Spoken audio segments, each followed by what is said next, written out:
আপনি যদি চায়না অথবা জাপানে যান, আপনার লাইফের জন্য একটা খুবই চমৎকার লেসন পেয়ে যাবেন। সেটা হচ্ছে এই যে চারপাশে গাছগুলো দেখতে পাচ্ছেন, আমরা এখন চায়নাতে, চায়নার রাস্তার পাশ দিয়ে এই গাছগুলোতে দেখেন কোনো পাতা নাই।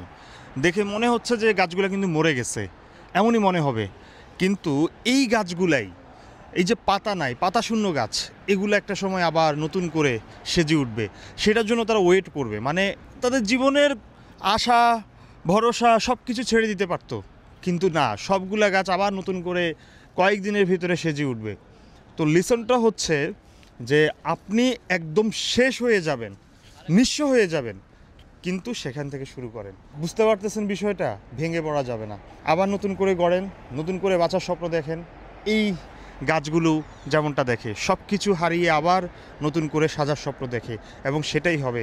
এই সবগুলো পাতা কিন্তু ঝরে গেছে, আবার নতুন করে ওই গাছগুলোর মতো সেজে উঠবে।